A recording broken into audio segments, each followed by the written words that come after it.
Está começando o Store Talks, onde empreendedorismo vira história e histórias inspiram empreendedorismo. Eu sou o Felipe Bahia. Eu sou o Cleiton Quintino. Não se esqueça de deixar o seu like, comentar, compartilhar com os amigos e se inscrever no canal para continuar recebendo nossos episódios e dar esse apoio para a gente, que é muito importante, para a gente continuar fazendo bons conteúdos aí para você. É isso aí, pessoal. Hoje a gente está aqui com Alexander Quaresma Espessoro, consultoria de carreira e desenvolvimento pessoal. Currículo extenso aqui, hein? Pós-graduado em neurociência, trainer certificado pelo sistema ISOR, fala? ISOR. Master Coach Integral Sistêmico pela Febracis, formação internacional em coach certificado pela Professional Coach Alliance, foi certo? Exatamente. Analista comportamental pela Febracis, hipnólogo certificado pelo Instituto Wiener, bacharel em Direito formado pela Unimap, mediador formado pela Cobrimar. Entre outras, né? A gente Alex, obrigado aí por ter aceito o convite e bater esse papo com a gente, trazer um conteúdo aí, pessoal, que nos acompanha. Muito obrigado pelo convite.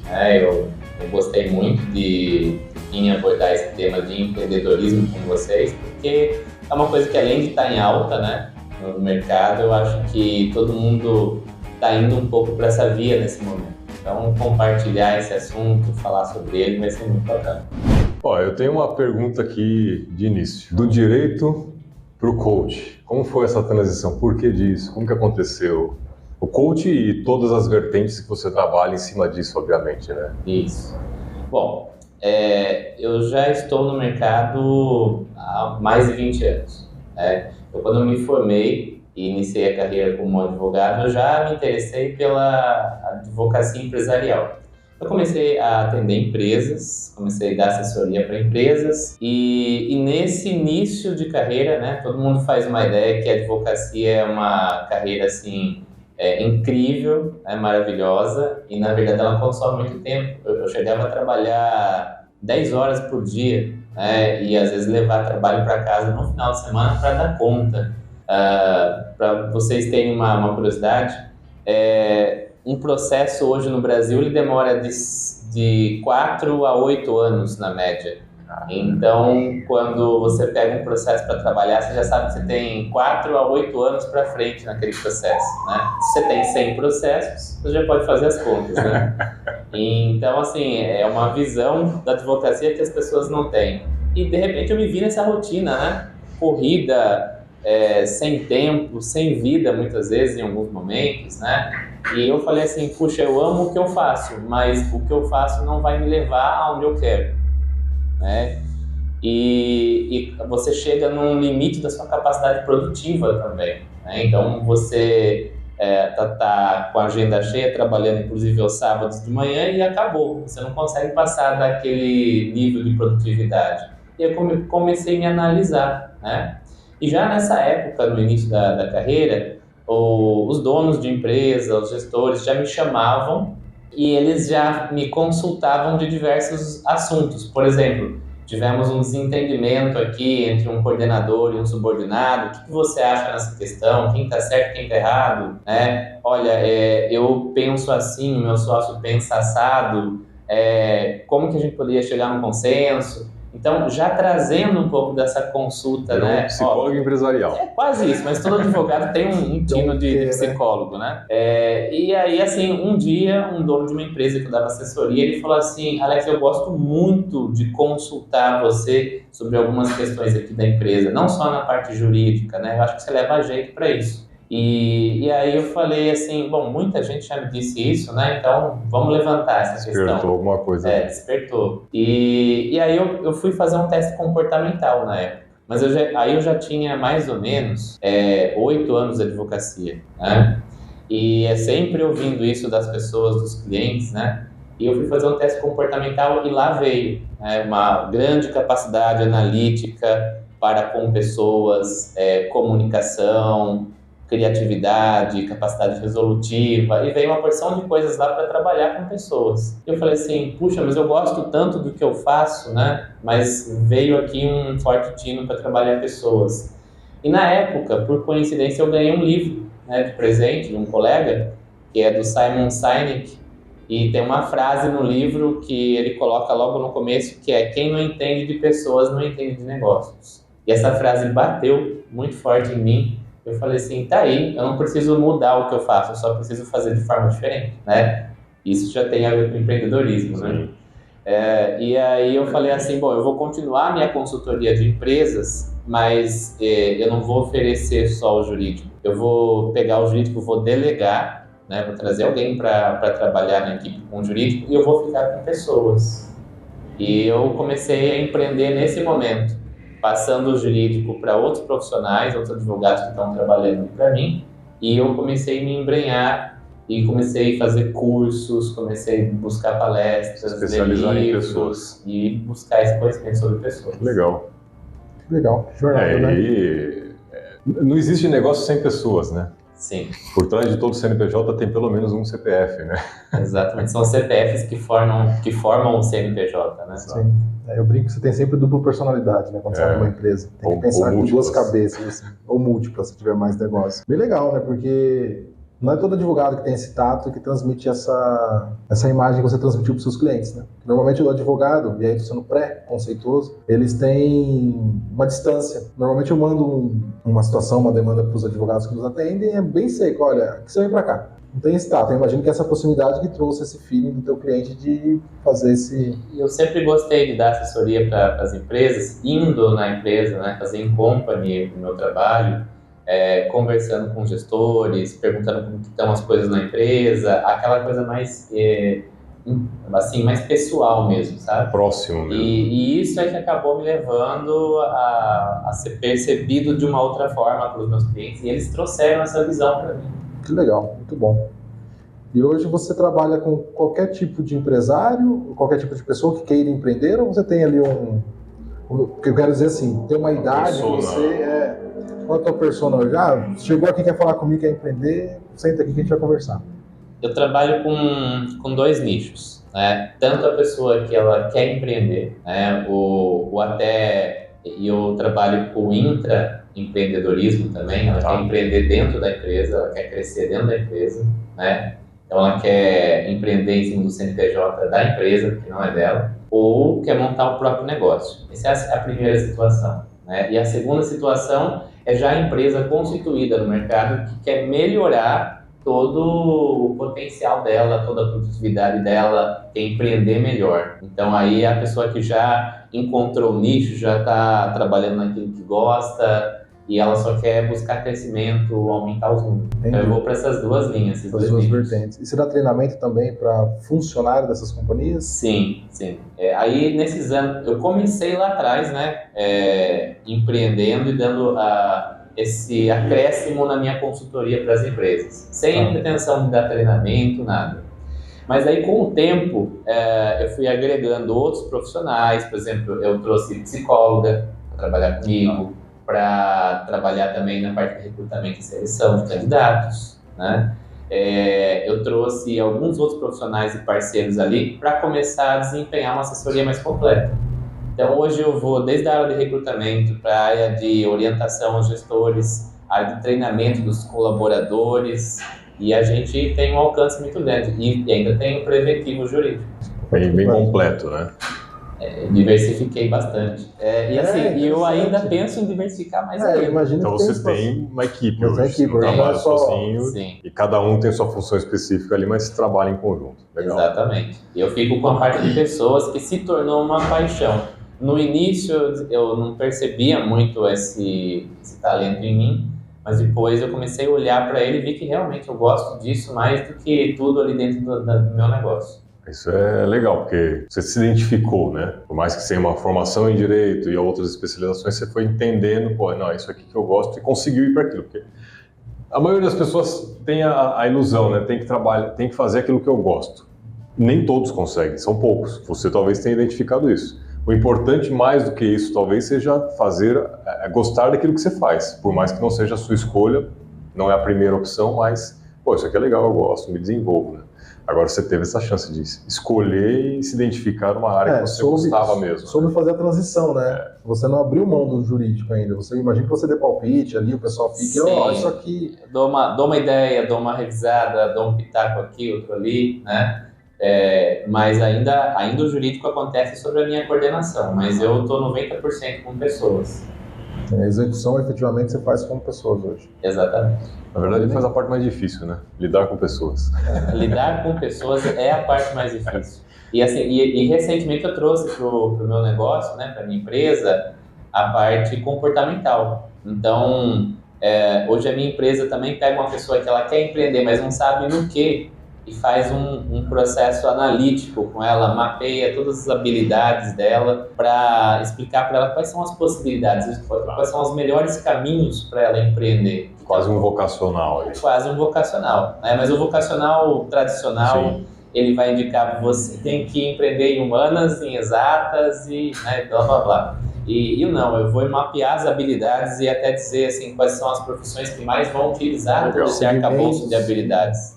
Até segmento, assim, esse segmento aqui faz mais sentido para você. Dentro da área de humanas, por exemplo, essas 3 profissões são mais indicadas para você, porque elas vão usar essas habilidades.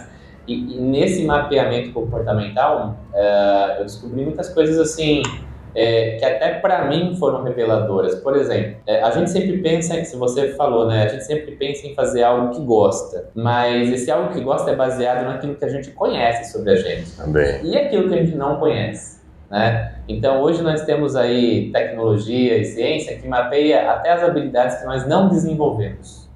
Então, por exemplo, às vezes eu nunca peguei no instrumento musical a vida inteira, mas eu, de repente, vou aprender música aos 40 anos e descubro que eu sou um puto de música. Gênio. Um gênio, né? Então, seria impossível eu dizer que eu queria trabalhar com música porque eu desconhecia essa habilidade.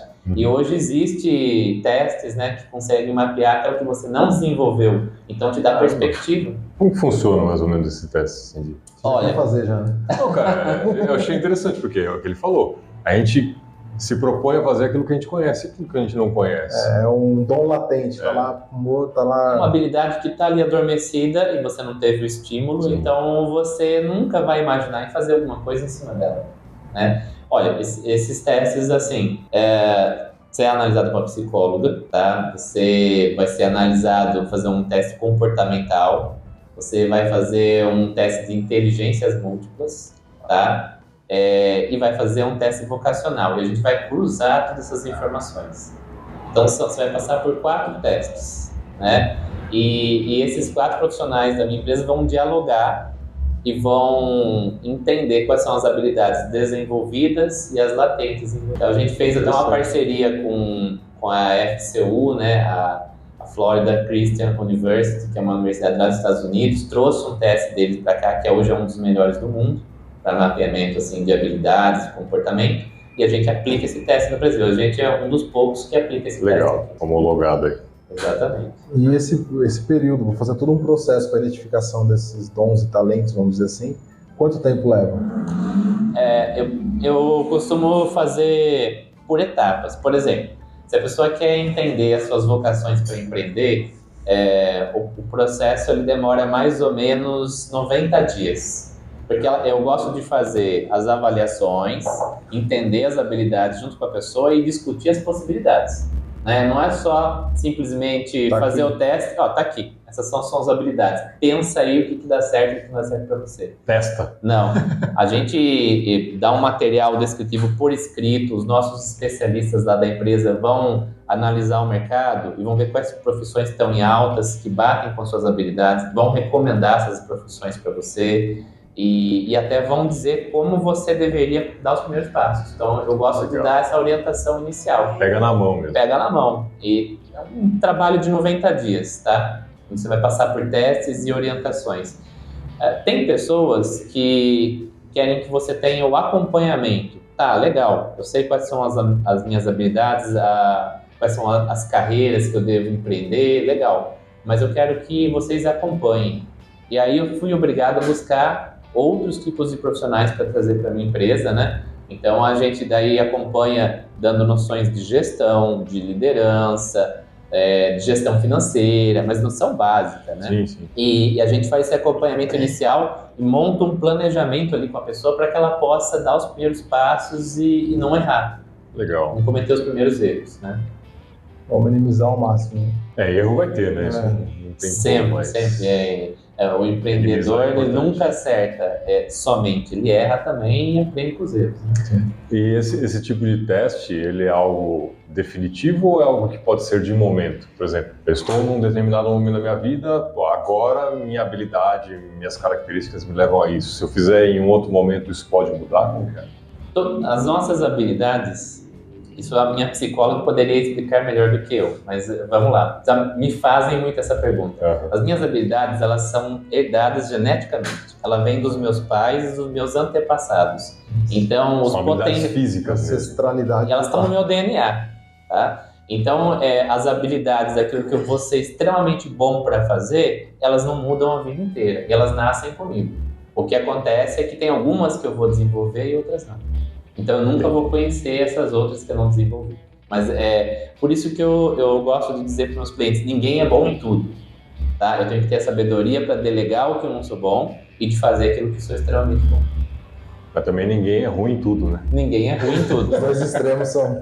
E eu tenho pessoas que vêm e tá tentando empreender, já empreendeu em 3 negócios diferentes e os negócios não dão certo, né? É porque ela tá dando um ponto de faca. Ela tá tentando empreender naquilo que ela não é boa. Aquilo que não tem nada a ver com ela, que não tem nada a ver com as habilidades dela, e é por isso que não está dando certo, que não está fluindo, e ela não está delegando aquilo que ela não tem habilidade para fazer.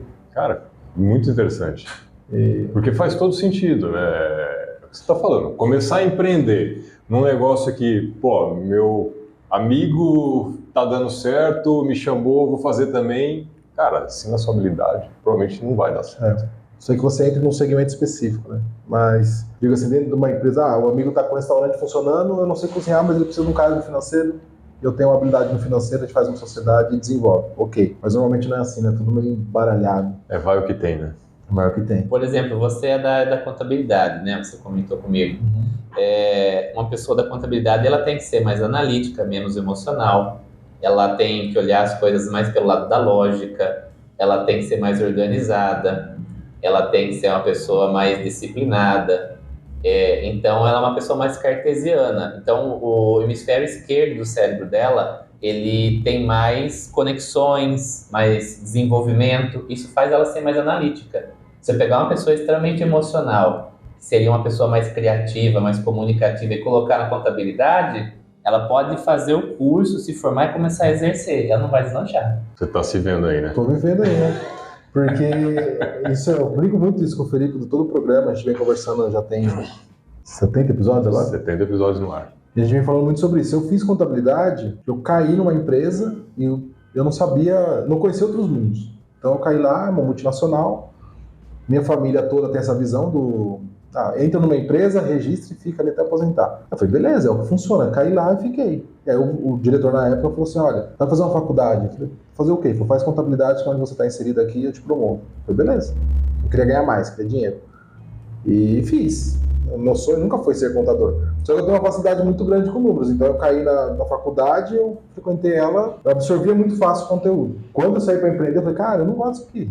Eu sei fazer o técnico, sei olhar o número, sei analisar um balanço, mas me dá sono hoje. E aí é onde está esse conflito. E você falou uma coisa que eu posso trazer um outro conhecimento aqui. Às vezes eu tenho uma facilidade com alguma coisa, mas é porque eu herdei essa habilidade dos meus pais e dos meus antepassados. Mas eu tenho uma facilidade de fazer alguma coisa, não quer dizer que aquela é a minha vocação. Sim. Porque eu tenho aquela habilidade na minha lista de habilidades ali, mas as minhas maiores habilidades são outras. São outros, né? E às vezes eu vou para aquilo que eu tenho facilidade porque é aquilo que eu conheço, aquilo que já vem de família. Por exemplo, é comum um advogado, o filho segue o mesmo caminho e papapá, né? E o negócio passa de pai para filho, porque é o que ele conhece. Quando ele vai se analisar, e eu pego muitos casos assim, as maiores habilidades da pessoa não é seguir o mesmo que o pai faz. Agora você está falando isso aí e é bem... Me deu uma questão aqui. Com que idade você faz esse teste e é válido? Eu tenho um filho de 14 anos. Ele também tem as mesmas facilidades que eu. Tipo, matemática, ele se esforça o mínimo possível, vai lá e tira nota e fala, pai, eu não preciso nem estudar para isso aqui. Ele tira a média, eu fico puto. Ele não estuda, eu falo que é importante estudar, e ele tira a média e ele tira boas médias. Pai, eu sou o segundo melhor da sala, não tô ruim. Porra, como é que é filho da... E aí eu brinquei com ele, falei, então você pensa no que você quer fazer, que se você tem ali pro começo dos 18 anos pra você entender, pra você escolher uma faculdade, um curso, uma especialização, se você não escolher nada, você vem pra contabilidade comigo, que é o que eu sei que funciona. Eu não gosto disso. Tá, então procura. Aproveita que você ainda tem tempo, João. Tem mais 4 anos aí, mais 3 anos de teste. Aí agora você está falando tudo isso, com que idade isso pode ser feito? Primeiro eu vou explicar como se forma a personalidade. Eu só posso avaliar uma pessoa dentro da sua vocação, das suas habilidades, quando ela está com a personalidade perfeitamente formada, né? Então a nossa personalidade emocional se forma até os 12 anos de idade, no cérebro. Nosso aprendizado é totalmente emocional, praticamente até os 12 anos de idade. E até os nossos 18, 21 anos de idade, nós estamos formando a parte racional, né? Aí a personalidade ela se fecha aos 21 anos e a minha identidade não muda, ela está ali, travada. Eu posso ser flexível em trazer o meu comportamento para diversas situações, me adaptar ao que eu vou viver na minha realidade, mas a minha identidade está plenamente formada. E é ali então que o cérebro traz as habilidades à tona, para disponibilizar para você desenvolvê-las, né? Então, a gente costuma falar que o ideal é que eu fizesse essa avaliação aos 18 anos, que é quando a identidade de uma pessoa está acabando de se formar e o cérebro já está trazendo à tona essas habilidades. Mas, recentemente, né, eu trouxe um teste, um outro tipo de avaliação, que a gente consegue mapear a pessoa a partir mais ou menos assim de uns 15, 16, 17 anos, nessa fase. Mas o teste de avaliação ali é diferente, que as habilidades elas estão o quê? Em segundo plano, elas não vieram à tona ainda. A gente vai manifestar nossas habilidades a partir dos 21 anos. Entendi. Bom, interessante. Porque aí eu já... Quer ser uma preocupação real, né? Eu não sei se todo pai preocupa com isso. Mas... preocupa, todo pai. Pelo menos os que são os pais coerentes. E uma coisa que eu posso acrescentar sobre isso, a gente costuma olhar o outro ser humano, já falando de comportamento, né? Da forma que a gente funciona. Uhum. Então, eu acho que o melhor para o outro é o que eu acho melhor para mim. Sim. Né? Ou o que eu testei deu certo para mim. E às vezes o que é melhor para o outro não é o que eu acho melhor para mim. Por quê? Porque ele é uma outra identidade, tem outras características, outra forma de ser e por isso o melhor para ele é diferente. Outro choque de ancestral, vamos dizer assim, né? Porque vem duas fontes diferentes, totalmente aleatórias. Então, eu quebro muito essa visão quando eu vou dar consultoria de empresas, quando eu tenho uma empresa lá com 4 sócios, por exemplo, e sempre é difícil os sócios chegarem num consenso. Quando tem que decidir uma questão na empresa, é um pé de guerra, né? E eu ensino para eles como cada um funciona, como cada um é e o que é melhor para cada um.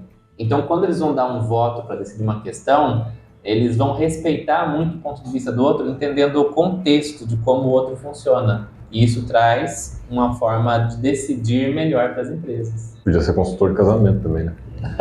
Olha, tem essa É a mesma vertente? coisa praticamente.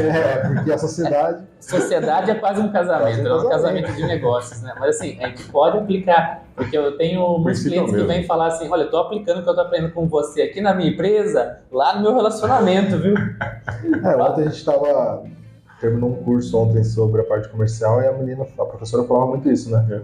Tem uma máxima na sociedade que é trate o outro como você gostaria de ser tratado. Mas ela inverteu como o outro gosta de ser tratado. Ela falou, então aí falando de vendas especificamente, ela fala, tenta identificar o perfil dele, o papel do vendedor, e tratar ele conforme ele gostaria de ser tratado. Se ele é um cara mais emocional, você vai levar para esse lado, a negociação. Se ele é um cara mais analítico, você vai apresentar números. Porque se você apresentar números para um cara emocional, você perdeu a negociação largada às vezes. E na minha história aí de 10 anos atendendo pessoas, né, dentro das empresas, já surgiram situações assim inusitadas. Por exemplo, teve uma vez que eu estava atendendo uma empresa e o rapaz assim, Alex, em off, se eu contratar você para atender eu e minha esposa, para ajudar a gente a se entender, você não faria?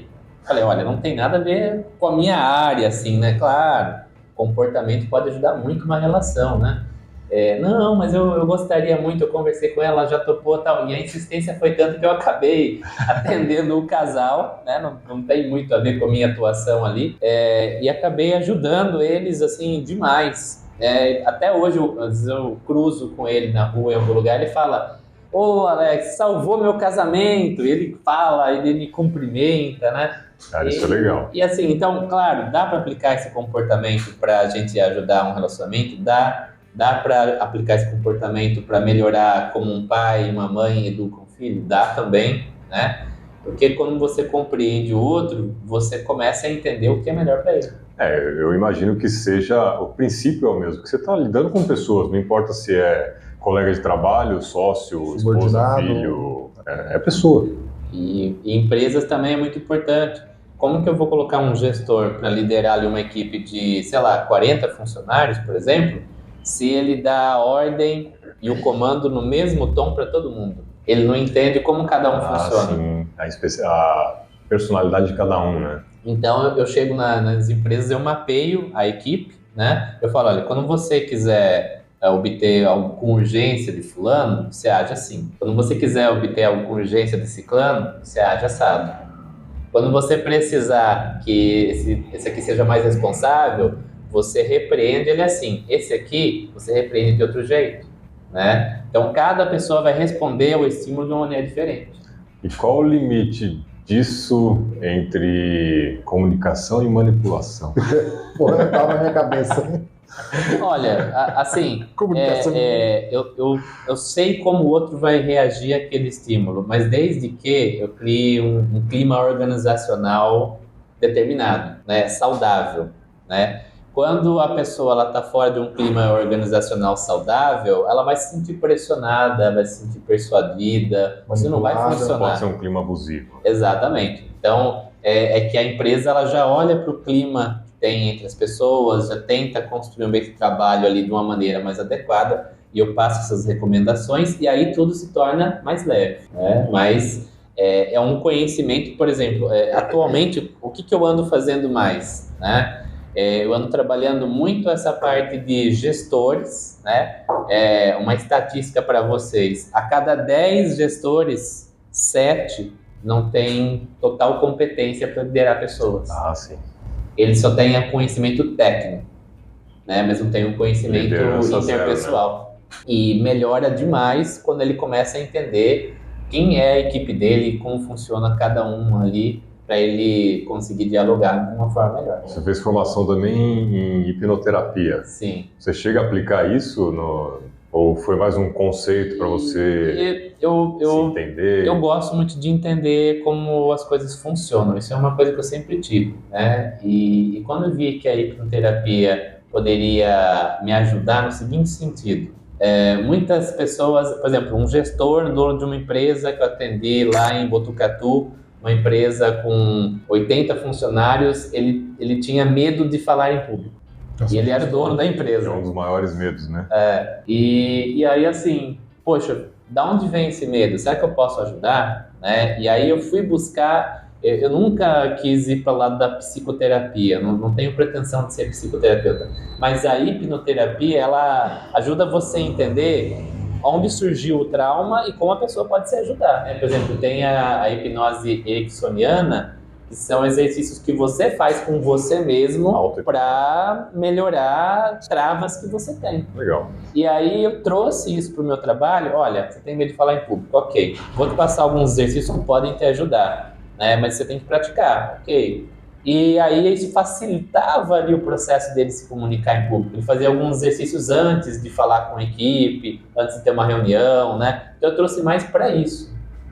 Mas não que eu faça sessões de hipnoterapia, mas eu trouxe como ferramenta de facilitação ali. Hoje você atende mais empresas constituídas ou você atende ou empresários, pseudo-empresários, pessoas que querem começar a empreender? Um aspirante a empresário, como que você... Mais aspirantes a empresários.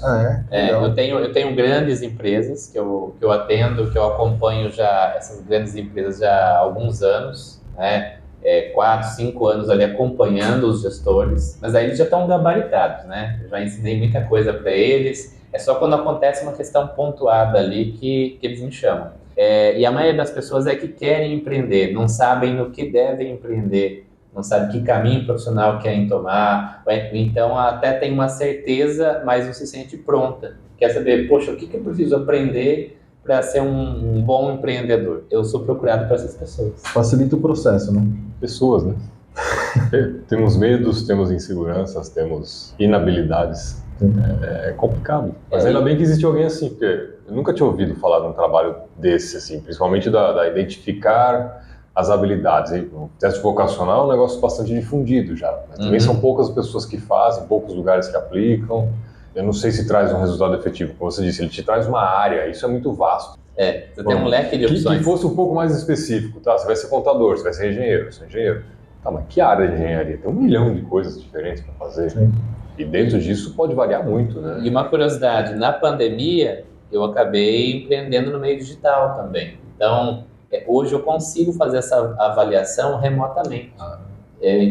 A gente criou um sistema, né? Então, é um sistema onde a pessoa se cadastra, ela vai fazer um login, a senha dela, ela vai entrar, a gente vai fazer uma avaliação ali com a psicóloga online, e ela vai passar por todos os testes ali dentro do nosso sistema, é tudo criptografado, e ela vai ter a avaliação, a mesma qualidade que ela tivesse presencial. Então, hoje eu tenho cliente, por exemplo, que faz tipo de trabalho comigo lá de Fortaleza, de Curitiba, de São Paulo, aí eu expandi. Agora, né? Recentemente, assim, há um pouco mais de um ano atrás, eu atendi alguns clientes do Japão também. Né? Eles me contrataram para fazer... brasileiros que moram lá. Aí, fuso horário, né? 3 horas da manhã eu estava atendendo eles. E eles estavam fazendo essa avaliação, porque eles queriam empreender lá, eles foram para lá há muito tempo, para trabalhar em empresas e queriam sair e montar o próprio negócio, né? Então, aí isso abriu um leque. E hoje eu atendo, inclusive, online. Legal. Tenho certeza que, em termos de valor, isso é um valor muito grande. Mas, em termos de custo, é acessível? É algo que é muito caro? A maioria das pessoas podem fazer? Vamos lá. Assim, eu enxergo como um valor acessível, porque eu procuro entender que a pessoa que está empreendendo, ela está numa situação muito prejudicada, né? Às vezes ela tem uma pouca reserva financeira, ela quer montar um negócio e ela quer dar um tiro certeiro. Então, a gente sabe que o prejuízo de errar num momento como esse é uma perda significativa para as finanças, né? Então, eu procuro fazer assim. Eu tenho serviços lá na minha empresa que tem um custo alto, mas eu costumo parcelar para a pessoa, facilitar o máximo possível, né? E tem serviços que são um custo mais baixo. Se a pessoa quiser fazer só essa avaliação comportamental, eu acho um custo acessível. Você passar por 5 testes e ter um material por escrito, né? É um manual da sua vida empreendedora. Menos de, vamos dizer assim, um pouco mais de R$1.000. Né? Um processo como esse é acessível, né? Eu falo um pouco mais porque eu tenho umas avaliações que são lá dos Estados Unidos, né? E aí variou o dólar, variou o valor dessas avaliações também para trazer, né? Não é algo que custa 10, 20 mil reais. Não, é extremamente acessível. Esse processo inicial de 90 dias, ele é muito acessível para a pessoa conhecer a vocação dela, entender as profissões, é muito acessível. É o processo depois que a gente vai mentorear, vai fazer o planejamento com a pessoa, vai acompanhar. Esse processo, sim, ele é caro. E ele tem um tempo mínimo de 6 meses. Porque a pessoa não vai montar um negócio da noite pro dia. E a gente gosta de acompanhar. A gente fala muito isso. Por mais que ela monte um negócio da noite pro dia, não vai dar lucro da noite pro dia. Ela não vai ficar rica da noite pro dia. Não. E ela não vai trabalhar 2 horas por semana da noite pro dia. Eu recomendo esse acompanhamento que eu faço por 1 ano. Primeiro ano ele define muita coisa dentro do negócio. Então, eu quero um acompanhamento. A gente tem um pacote de 6 meses, mas eu recomendo 1 ano. Vai dar para ver e testar muito ali o negócio no mercado. Você tem mais dados, né? Você vai identificar quais são as deficiências que a pessoa vai ter para empreender e vai trazer essas qualificações para ela. Então, a gente consegue deixar tudo rodando bem em 1 ano. Legal, Alex. Isso é interessante, porque até fazer, né? a gente vai fazer, depois você passa o contato aí, dá uma revisada. E aliás, nós somos os maiores clientes de quem vem aqui, né? Verdade, meu. Eu preciso. Consome de todo mundo. Fizemos um curso ontem de vendas com o pessoal que veio aqui. A gente pode fazer a avaliação, se vocês quiserem, e até, se vocês acharem bacana, trazer aqui e mostrar como funciona, legal, né? Legal. Trazer o resultado, o material escrito, né? Discutir ele. Aí a gente identifica que a gente está no lugar errado. Fecha o podcast, entrega a sala e pronto. Eu atendi um gerente de banco uma vez, ele tinha um alto salário, ganhava 40 mil reais ali, e ele descobriu que não era a carreira para ele, e ele saiu do banco e foi empreender em outra área. O Pondé, né, ele fazia medicina, virou filósofo. Mas tem uma galera que acontece isso, porque eu comento, né? Quando eu olho a minha história e eu vejo muitas pessoas que conversam, é muito similar. Quando você sai com 18 anos, você tem um objetivo que você coloca ali meio que subconscientemente. Você fala assim, eu preciso disso aqui. Quero comprar um carro para rebaixar. E às vezes as nossas ambições, o mundo muda, né? Então, tipo, na minha visão, como eu comentei com o Felipe, já comentei aqui no programa também. Quando eu formei, no ensino médio, tudo, eu olhava pro meu pai, pra minha família, era muito isso, ó, arruma um emprego na empresa, tal, registradinho, 30 aninhos ali, aposenta, tá no céu. Compra tua casa, teu carro, tu constrói uma família. Eu conquistei isso com 26 anos. Eu tinha casa, carro, tava formado, e filho, e eu falei, cara, e agora? O que vem depois? E aí? Vou ficar 35 anos aqui? E aí foi onde começa a entrar em pânico, né? Supostamente a maioria da população acha que é assim. Não sei, você tá olhando com seus olhos. É fato, mas o meu círculo em volta é muito isso. Eu olho pros meus amigos, todos eles estão numa profissão. Você gosta? Paga as contas. Eles estão trabalhando. Reclamam, mas não sai dali. Aí eles ficam nesse medo, né? Imagine. O cara com 40 mil de salário teve coragem, talvez mais organizado financeiramente tenha uma reserva, ele consegue fazer a transição de forma tranquila. Mas o cara que está no giro... Ele não pode errar. Ele não pode errar. É aí que entra o meu trabalho. Exato. E aí faz todo sentido investir nisso e talvez não seja uma coisa para sair no próximo ano. Talvez eu saia daqui 5, daqui 10. Sim, planejamento. Aí eu tô todo endividado agora, já tenho dívidas contraídas com o meu salário. Mas legal, entendi que o meu caminho é para cá. Então eu vou começar para cá aos poucos, mais tranquilinho, daqui 5, 6 anos, sei lá. A minha esposa, ela saiu do pedido de demissão, abriu uma empresa. Em 3 meses, a gente foi meio maluco. E não deu certo. Ela falou, putz, eu não gosto disso. Eu falei, porra, agora que a gente descobre. É o que acontece. Só que daí você já gastou seu dinheiro naquilo, já investiu. Aí você só tem o quê? Que continuar. Você não tem escolha. Não tem escolha. Se você soubesse fazer a escolha antes, tivesse talvez buscado filhos como o meu, você iria para um caminho que teria mais a ver com você. Você não teria dado um tiro no escuro. Sim. Né? Agora, uma coisa que você estava comentando aí, que eu acho interessante comentar. Eu posso mapear as habilidades de uma pessoa e dizer o que ela deve empreender, quais são as profissões, os caminhos profissionais para ela. Mas tem uma coisa que não dá para mapear e que algumas pessoas têm, outras não, que é o espírito empreendedor. Então, para mim, empreendedorismo é a pessoa inconformista, que ela sempre quer fazer as coisas de modo diferente e melhor, e ela não gosta de padrão, não gosta de rotina, né? Então, esse espírito, se a pessoa ela trabalha para pagar as contas e gosta de todos os dias iguais, ela tem que ser CLT mesmo, né? Mas se a pessoa ela tem um pensamento disruptivo, gosta sempre de pensar fora da caixa, fazer as coisas diferentes, modificar e melhorar, fazer diferente, né?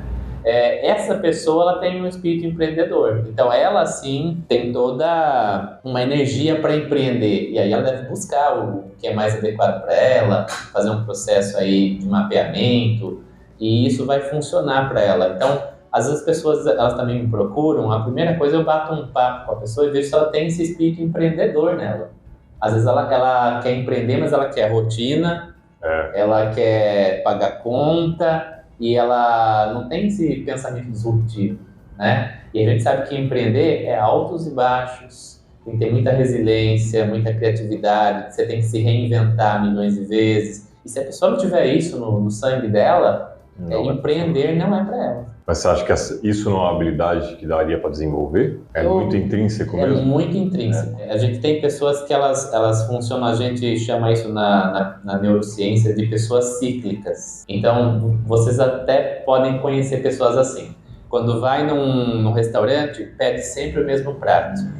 Quando vai numa pizzaria, pede sempre o mesmo sabor de pizza. Né? Gosta sempre de fazer as coisas iguais. A vida é um padrão, né? Tal hora eu vou sair e vou fazer uma caminhada, tal hora eu vou dormir. Ou então, por exemplo, é muito comum a gente ver isso na nossa casa, né? A pessoa lá em casa olha assim, 10 horas eu vou dormir, deu a minha hora de dormir. Mas onde está escrito que deu a sua hora de dormir? Você está com sono? Não, mas... Você está com sono? Não, mas é 10 horas eu vou dormir, né? São pessoas cíclicas, né? Então elas funcionam dentro de um ciclo igual, né? E isso apenas é um perfil de pessoa. Essa pessoa não é muito voltada, não deve, né, ir para o lado do empreendedorismo, ela deve buscar ser subordinada dentro da empresa. E são as pessoas não cíclicas no comportamento que tem que ir para o empreendedorismo. Não é que ela não vá dar certo no empreendedorismo, às vezes ela pode acertar, mas não é o padrão. Agora, por exemplo, eu tenho um cliente que ele era totalmente cíclico, mas ele não queria mais trabalhar para empresas. Eu falei assim, então legal, então a gente vai montar um planejamento aqui para você empreender, mas não ser o executor. Vai montar uma empresa, vai trazer pessoas para trabalhar para você, né? Você vai ter a sua rotina cíclica, vai ser o gestor do seu negócio, mas quem vai trabalhar nesse negócio não vai ser você. Né? Você vai ser um investidor, um gestor, vai colocar até um gerente ali para ter esse manejo, esse espírito empreendedor ali. Talvez o sistema de franquia funcione bem para quem tem esse perfil, porque aí vem tudo padronizado, você tem que fazer isso aqui. Você só tem que executar. Você só tem que executar. Aí é um cara que ele compra um emprego, de certa forma, né? Ele compra uma empresa que já funciona, ele não tem que pensar muito e ele tem que seguir só o protocolo. O mercado de Piracicaba, você trabalha, acredito, até mais aqui na nossa região mesmo, né? E o nosso público, a gente tenta alcançar mais os empreendedores locais, os empresários locais, para justamente gerar essa comunidade. É muito mais fácil acessar você que está aqui em Piracicaba, né, um empresário daqui de Piracicaba, acessar você do que um grande nome de um coach mundial que vai nos grandes podcasts. Tony Robbins, por exemplo. Exato. Como que está o empreendedorismo local em Piracicaba, assim, na sua visão? O pessoal está investindo, está fazendo, querem fazer? É assim que eu vejo. Muitas pessoas me procuram e quando descobrem meu trabalho, viram meu cliente de anos. Então, assim, eu trabalho muito com pequenos empreendedores atualmente, tenho algumas empresas grandes, né? Mas a partir do momento que eles vêm, eles fazem um planejamento comigo, o negócio deles dá certo, quando eles vão contratar um funcionário, vão montar uma equipe, já me chamam para trabalhar essas pessoas. Quando vão fazer uma sociedade, trazer mais um sócio, já chama, falou, é obrigatório passar ali pela empresa com o Alex, que ele vai instruir você tudo que você precisa para a empresa crescer mais ainda, né? E aí me viram como parceiros do negócio dele. Mas assim, a maioria das empresas que eu chego e vou conhecer, vou às vezes até levar o meu trabalho como conhecimento para essas empresas, estão empreendendo no escuro. Então, eu gosto muito de números, né? Então, a cada 10 empresas que eu visito, 8 estão empreendendo do jeito que acha que funciona. Que tá errado. Tá? Muitas não têm cursos, não têm formação, nem na área de administração, gestão. Gestão financeira, então, péssimo, né? Misturando o capital da empresa com o capital pessoal, né? Sem gerenciar nada ali na empresa. Então, assim, tem empresas até de médio porte, aqui de Piracicaba, que eu cheguei a visitar e conhecer, vão pôr ali empresas de 50 funcionários sem gestão nenhuma. Tá na unha ali, né?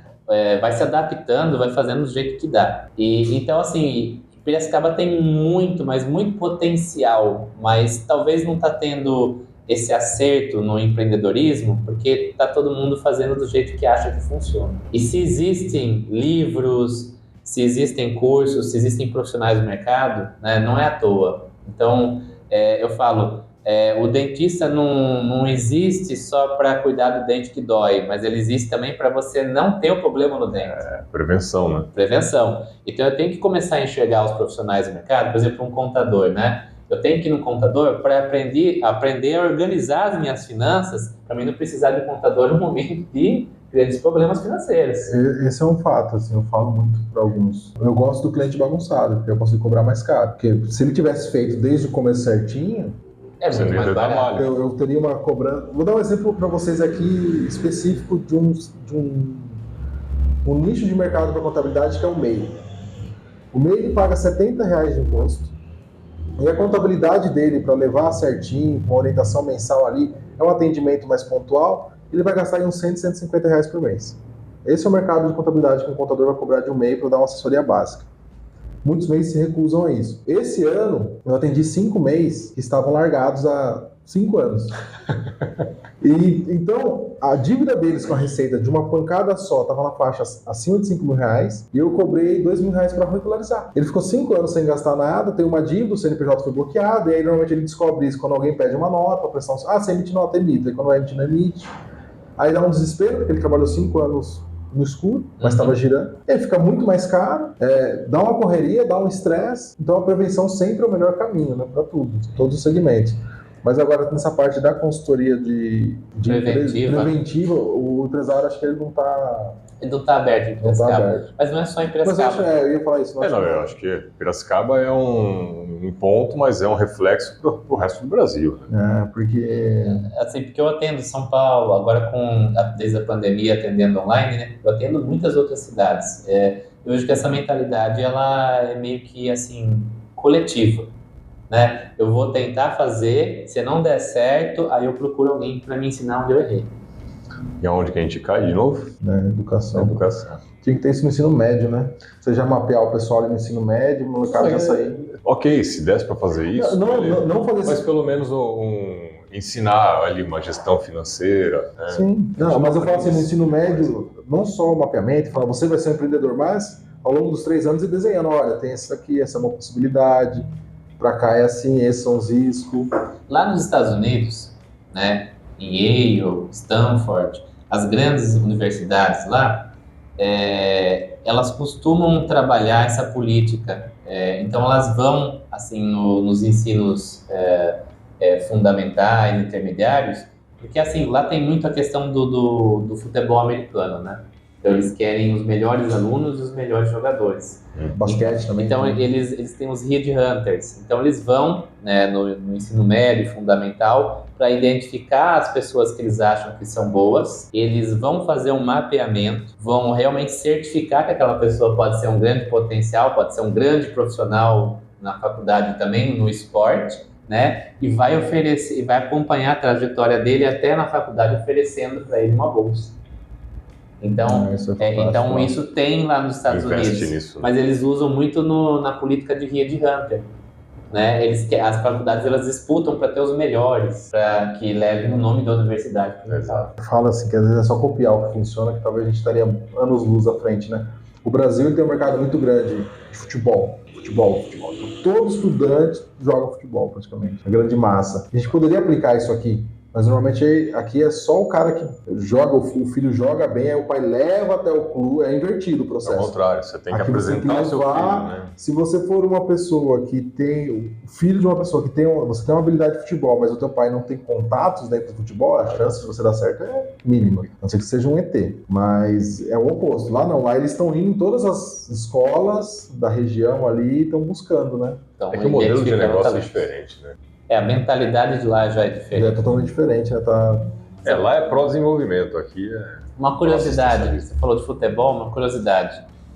Há um tempo atrás eu vi um programa na Discovery, onde eles estavam fazendo avaliações de habilidades com pessoas do esporte. E eles avaliaram o Messi e o Cristiano Ronaldo. Né? E na minha cabeça, o Cristiano Ronaldo era um cara que nasceu com todas as habilidades para ser um craque, né? É que eu gosto de futebol. E ali no teste, o Messi tinha mais habilidades que o Cristiano Ronaldo. Então, qual a conclusão do programa ali que eu estava assistindo?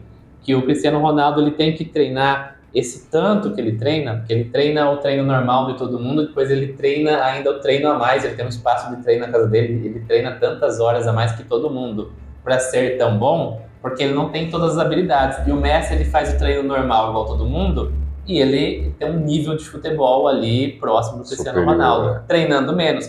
E se o Messi treinasse mais, ou tanto que o Cristiano Ronaldo treina, seria melhor que o Cristiano Ronaldo. Olha que interessante. Então, às vezes eu vejo um cara bom no mercado, mas não é porque ele tem habilidades. Então, quando eu faço algo que eu não tenho habilidades naturais para fazer, eu tenho que ter um esforço muito maior para ser bom. Então essa é a ideia de eu descobrir a minha vocação. Eu ver o que eu preciso de menos esforço para ser bom. Ninguém supera um habilidoso treinado, né? O futebol é um exemplo claro disso, eu gosto muito, porque você tem essas vertentes, né? O Rogério Ceni no São Paulo, que é o grande ídolo meu. O Muricy conta que ele treinava goleiro, e depois, no pós-treino, era 2 horas batendo falta. Todo dia. Quando ele falou assim, então quando eu coloquei ele pra bater uma falta, a turma me chamou de maluco. Mas eu tava vendo ele no treino todo dia. Ele bateu, aí ele fala, mais de 1.000, 2.000 cobranças ele tinha. E o Rogério Ceni é viciado em trabalho. Então, ele é um goleiro, então naturalmente ele não tem talento pra jogar na linha. Então ele não tem uma habilidade de linha. E ele desenvolveu. E o mais surreal, teve campeonato que ele foi artilheiro do time. Aí você fala, cara, olha o quanto esse cara treinava. Artilheiro ou goleiro? Artilheiro é o goleiro. E o Brasil, o futebol, talentos é absurdo, né? Então você tem os talentos que são desperdiçados ao longo, porque eu acredito que a base é ruim, então o cara se perde. O Neymar é um cara que se treinasse igual o Cristiano Ronaldo, já teria ultrapassado ele. Eu acho que isso se aplica em todos os segmentos, né? A gente vai ter... Todos os segmentos. Uma outra história do esporte é o próprio Kobe Bryant. Kobe Bryant. No basquete. Chegava a galera lá pra treinar e já tava treinando há 2, 3 horas. Se a galera ia embora, ele tava lá treinando. Ele sabia que ele não tinha habilidade. Não era intrínseco, não era natural dele. Então ele... O outro cara também que é o oposto desse cenário é o Romário. Quem acompanha o Romário sabe que ele fala assim, eu não vou treinar, eu não preciso. E ele quando ele tava na grande área, jogava a bola do pé dele, era gol. Era gol. Tem um episódio do Barcelona que é muito engraçado, que ele conta, ele fala assim, eu quero ir pro Carnaval do Rio. O técnico falou assim, ganha esse jogo que você vai. Ele entrou no começo, meteu 3 gols, tirou a camisa, não deu tchau, tô indo pro Rio. Me troca já, fazendo substituição. Não voltou pro segundo tempo, então é um talento. Talvez se tivesse treinado, mais, né, vamos dizer assim. Não precisaria ter virado deputado. Talvez. Agora, nós estamos falando dessa questão do treinar bastante, né, quando a gente não tem as habilidades. É interessante você olhar para a sua profissão hoje e ver se ela te consome muito. Então, aquele Consome, você fala mentalmente. cansaço mental, físico, né? Eu trabalho, tenho um ótimo emprego, tal, mas eu chego em casa extremamente esgotado, extremamente cansado. Significa que você está num lugar onde você está usando habilidades que você não tem. Porque a gente consegue fazer o desempenho de qualquer profissão, mesmo que não tenha habilidades para ela. Só que o consumo mental, o consumo físico, energético vai ser muito maior, né? O nosso cérebro, quando ele percebe que eu tenho habilidades prontas ali para aquilo, ele entra em modo de economia de energia, né? Que é tudo que o ele cérebro deixa quer. eu agir com naturalidade. Quando o cérebro ele percebe que eu estou fazendo algo que eu não tenho habilidade, ele assume o controle, ele intervém o tempo todo para eu minimizar os meus erros, fazer aquilo da melhor forma possível. E a gente gasta 37% a mais de energia, né, por causa da atuação do cérebro em algo que eu não tenho habilidade. Nós somos Pode ser bom para quem quer emagrecer. eu já sei, vou trabalhar porque eu não gosto porque eu sou gordo. É isso aí. Então assim, se você Brincadeira, não nos cancelem. se você tá tendo esse cansaço no seu trabalho, né, no que você está empreendendo, talvez você não esteja no lugar certo. Cara, que interessante. Não, você vai sair daqui com uns 30 clientes. Depois vai negociar uma comissão. Aí. 2 já tem. Ele vai negociar uma comissão. Não, vamos fazer um programa de fidelidade no canal. Se você seguir o canal lá, você vai ganhar um desconto. Um bônus. Porque você tem... Você vai contando e eu vou pensando no meu círculo social e, cara, no meu círculo social hoje, 10%. Não, mas acho que é a maioria da sociedade. São poucos que imagino escolhem que sim. fazer. Eu faço assim, eu gosto do que eu faço. Não é o que eu escolhi pra minha vida, mas eu gosto do que eu faço. Eu era confeiteiro. Hoje eu sou engenheiro de vendas. Não tem nada a ver. A confeitaria não paga as contas, né? Mas, cara, eu tenho certeza que eu não estou exatamente na área certa. E às vezes você faz, assim, um serviço de excelência, que você faz, e fala, você se pergunta, por que eu não dou certo, né? Isso, não posso reclamar. Eu vou bem, tô bem, tô tranquilo. Mas eu falo pra minha esposa, não é o que eu escolhi. Eu faço, eu gosto, mas não é o que eu escolhi. Aprendeu a fazer bem feito, né? Assim, então ficou... Meu pai era confeiteiro uma sucessão, também. não, engenheiro de vendas ali, engenheiro. né, na parte de vendas. Eu herdei o negócio dele, na verdade. Mas eu falo pra minha esposa, não é o que eu escolhi.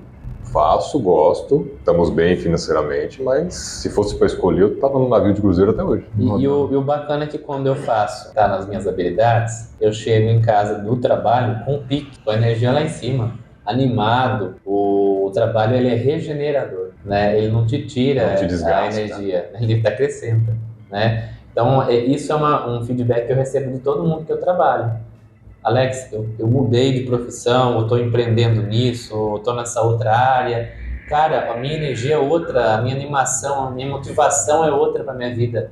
É impressionante, é um feedback que eu recebo sempre. Você pode até inverter, né? Talvez se você não conseguir fazer a transição de uma vez, você pode trabalhar meio período no novo negócio, que é a tua habilidade, e isso vai te dar energia para você fazer você vai manter, Desgastar depois. você vai se desgastar menos, porque se você fizer o inverso, vai chegar cansado e não vai conseguir desenvolver o novo. Talvez você inverter o trabalho enquanto os outros dormem, talvez funcione de uma forma... A melhor estratégia que você tem é você conseguir dividir. Agora, tem muita gente que me procura também que não quer largar o trabalho principal, mas quer empreender. Sim. Essa é a pior via possível. Segurança financeira. Segurança financeira, é a pior via possível. Eu tenho 3 clientes bancários atualmente que ganham muito bem dentro do banco.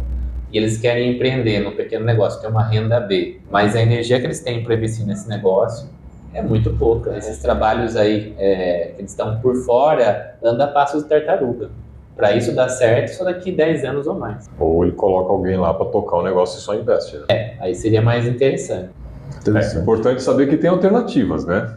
Tem caminhos. Tem caminhos, né? E pelo menos você não vai ficar tão frustrado quando ficar velho e aposentado. Eu queria ter jogado bola. Eu devia ter feito isso na minha vida. Eu devia ser jogador de futebol.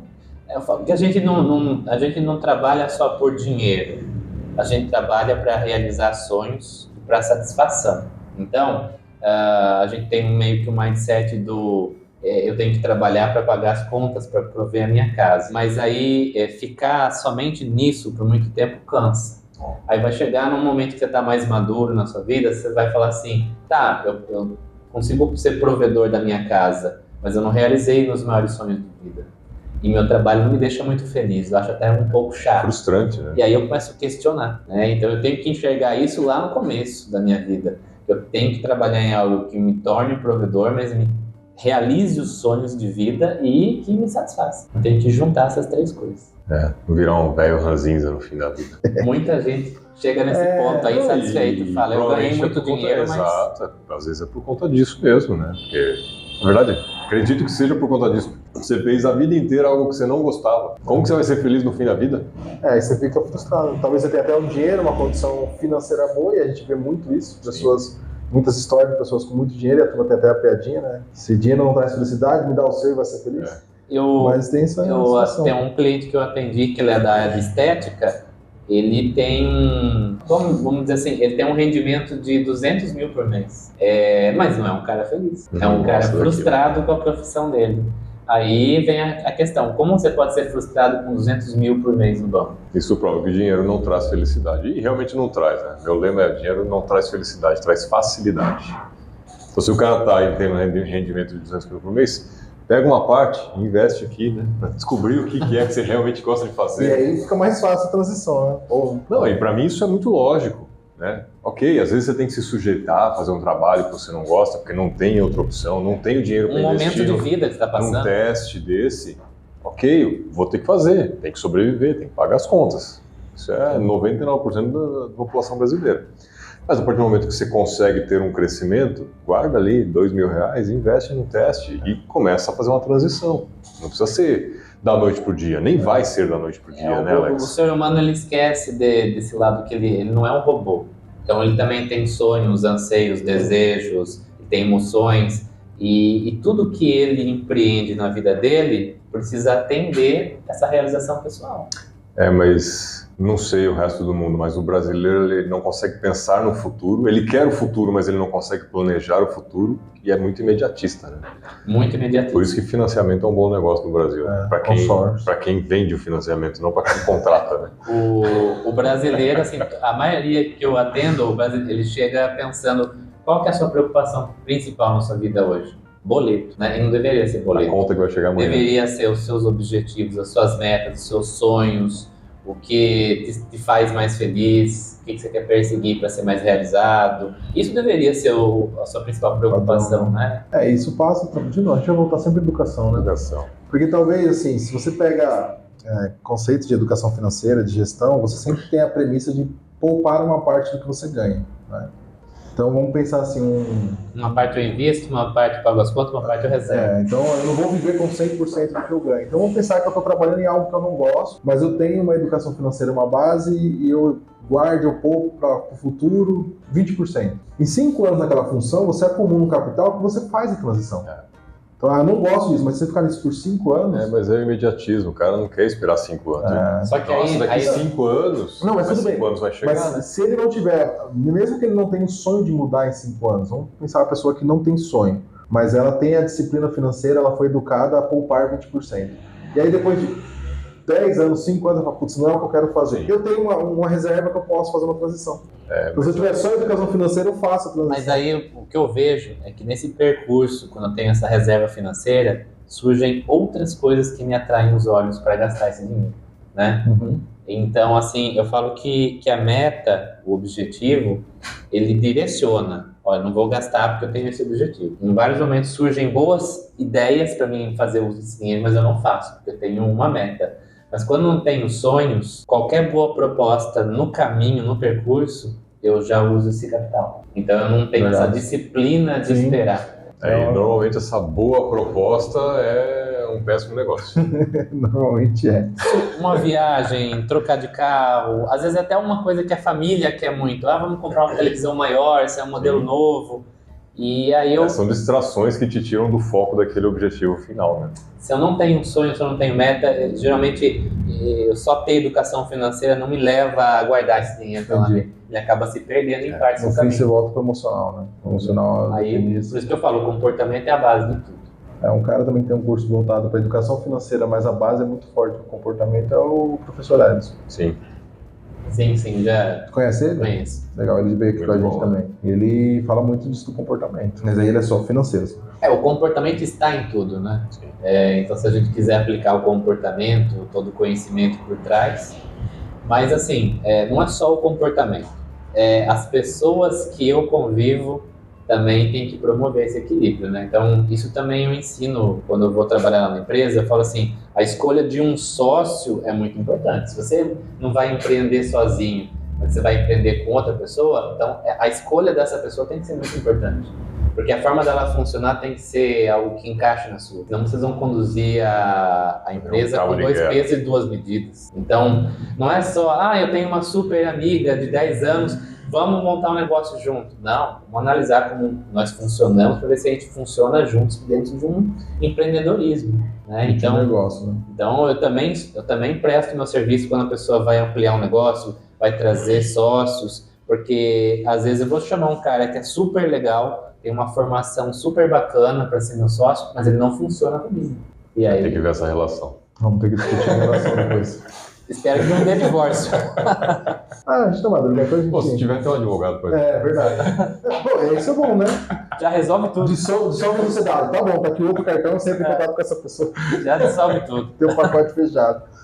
Agora, deixa eu fazer uma pergunta do teu mercado especificamente. O teu mercado é o mercado de coach?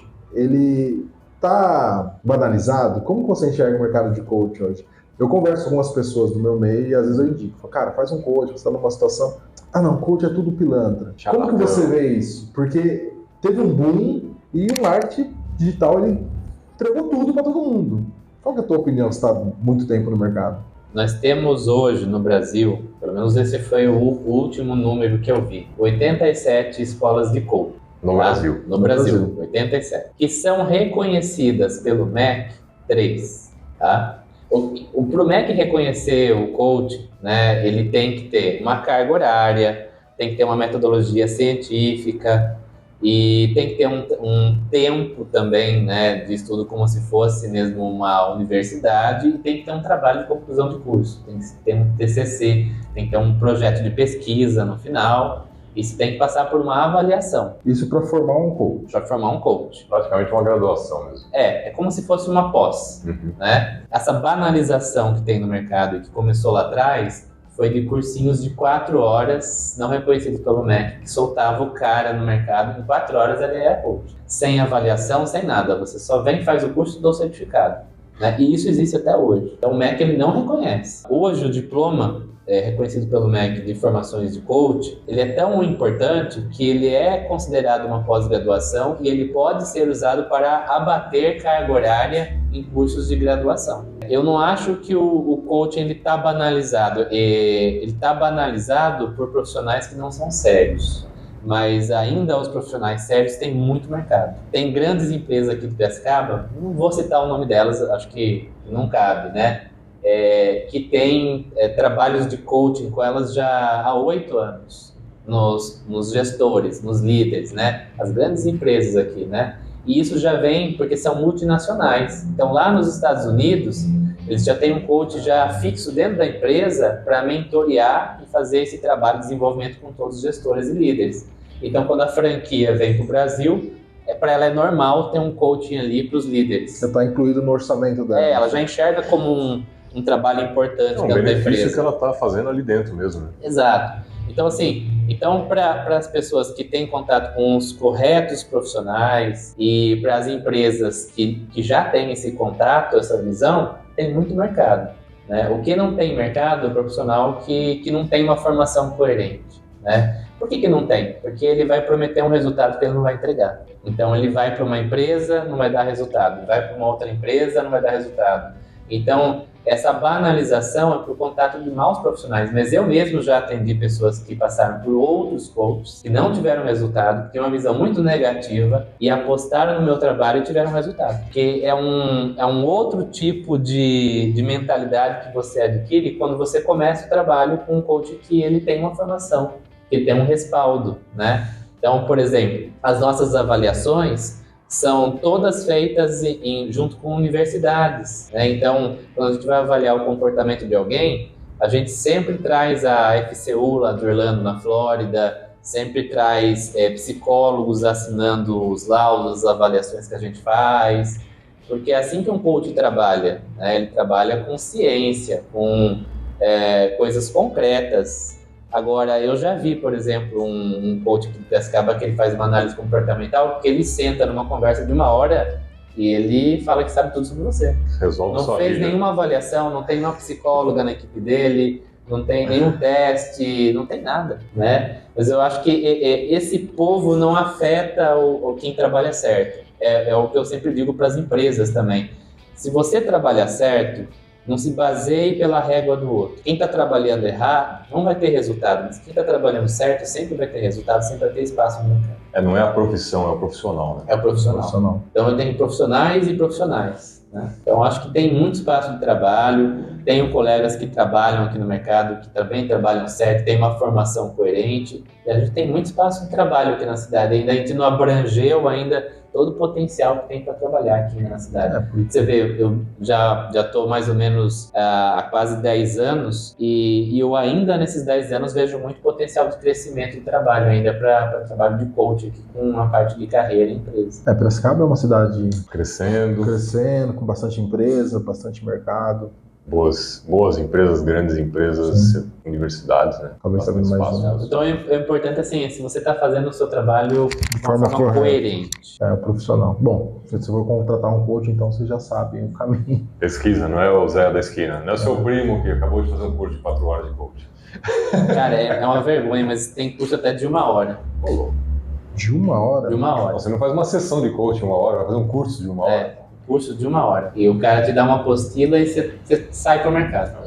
Eu acho que o coach ele entrou muito na moda, no modismo, mas assim, eu também, se eu olhar para outras profissões, por exemplo, eu tenho contadores e contadores, Sim. eu tenho médicos e médicos, eu tenho advogados, né? A gente fala do advogado de porta de cadeia, né? Que faz um monte de coisa errada ali. Então, assim, eu não posso deixar que o advogado de porta de cadeia ele denigra a profissão e fala que todos os advogados não são bons. Então, acho que todas as profissões têm um pouco disso. É que o coach foi algo que entrou muito no modismo. Deu um boom, foi mais falado. E eu acho que o coach casou o boom do mercado com o marketing digital. Que aí isso aí chega assim, quem está em rede social, assim, né? por exemplo... O boom foi na pandemia, né? Um negócio relativamente novo, né? Não é uma profissão tradicional como direito, engenheiro, advogado, né? Algo novo. Aí surge num momento desse, aí aparece um monte de picareta no mercado, aí queima, né?